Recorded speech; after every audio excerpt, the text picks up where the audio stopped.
السلام عليك يا سيدي يا رسول الله.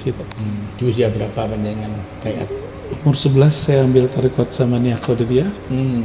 Lalu umur 13 Naqsyabandi Khalidi.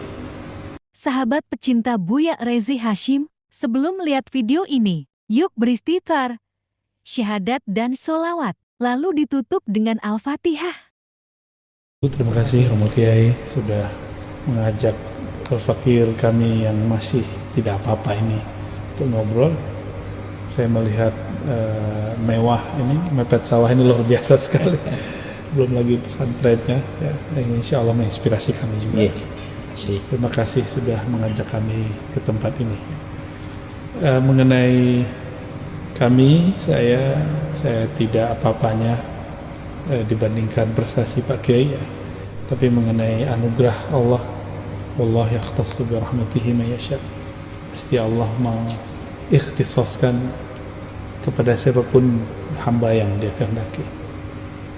Tentu betul tidak ujuk-ujuk.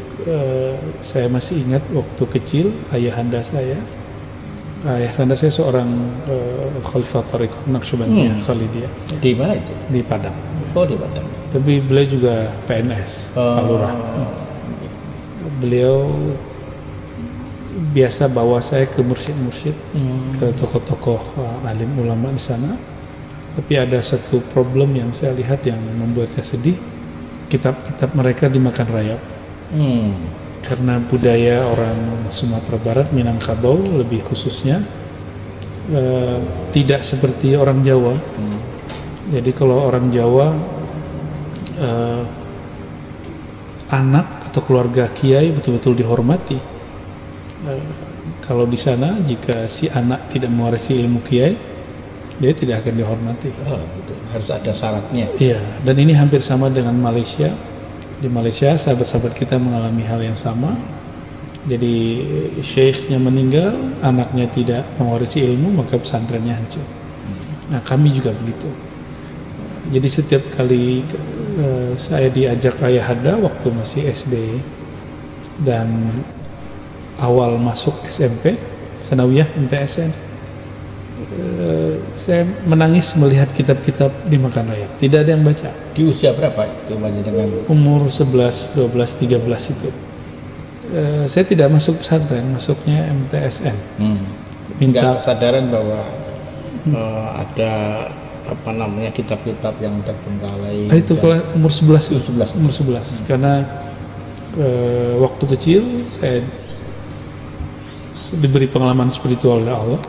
Dan saya tahu ada seorang wali Allah di sana, guru mursyid daripada ayahanda saya sendiri, namanya Syekh Maulana Muhammad Nuruddin dan Syekh Hasan Basri.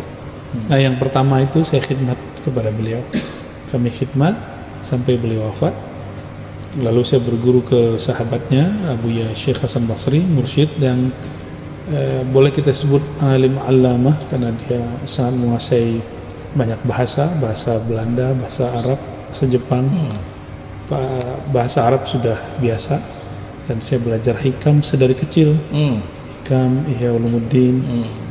Kalau fikihnya dulu ke guru yang lain, ya. Masih metode lama, jadi di surau, bukan di pesantren.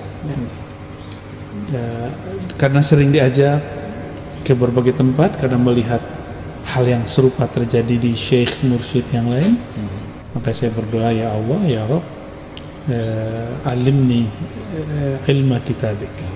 Kira-kira begitu kalau diterjemahin hari ini. Ya Allah, ajarkan aku ilmu tentang kitabmu. Bahasa Arabnya, maf'ul maqru'nya dan sebagainya. Sejak saat itu saya kemudian mencari guru untuk mengajarkan bahasa Arab. Itu di Sanawiyah. Iya, Sanawiyah. Yang tadinya benci belajar bahasa Arab jadi senang. Namun saya sudah suluk Thariqat Khalat Al-Ba'in, jadi tidak seperti kita mutih 40 hari, umur saya baru 13. Belum balik. Iya, ada Zawiyah Surau di sana, Surau Thariqat. Gabungan dua usaha ini, berguru secara zahir riyadhah secara batin, saya merasakan ada lompatan kecerdasan spiritual. Jadi hafalannya cepat, cara memahaminya lebih cepat dari sebelum riyadhah. Jadi tidak benar bertorikot itu gila. Justru torikot itu membuat saya sangat cepat sekali berpikir. Gitu ya. Ya, Dan alhamdulillah. itu ada nasihat atau tuntunan dari orang tua atau muncul dengan sendirinya? Justru orang tua saya melarang untuk membaca buku berat-berat. Tapi anak kecil kalau dilarang Malah mencoba. malah mencoba. Ada satu buku tentang tarekat, satu lemari. Ketika beliau ke kerja, saya buka. Padahal bukunya dilarang. Nah, itu umur 14 ya, Di setelah antara suluk. sekian buku yang pada usia 14 tahun itu sangat menginspirasi. Salah satunya untuk Hikam, lalu buku risalah-risalah Thariqah Naqsyabandiyah. Hikam sudah dibaca di usia 14 Dulu kan tahun. masih ada terjemahannya, ada yang Arabnya. Dan juga ada kitab At-Thariqah Al-Muhammadiyah karya Imam Al-Barkawi. Itu juga sangat membentuk diri saya. Setelah dari Sanawiyah, Barulah masuk MAK.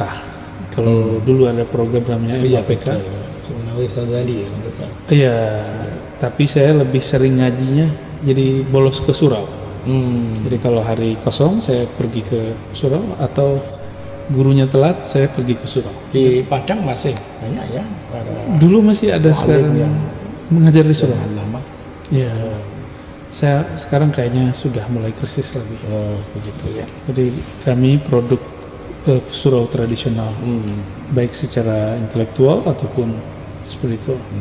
Baru setelah itu saya kuliah, berguru kepada orang Arab, Suriah, Yaman, dan kiai dari Jawa Tengah yang menjadi guru besar kita di sana, Imam Besar Istiqlal, dan guru besar di IKI, Kiai Ali Mustafa Yaqub, Romo Kiai Ali Mustafa Yaqub. Hadis ya. Iya, Al-Hadis. Kalau nggak salah beliau dari Teguiren ya. Betul, betul.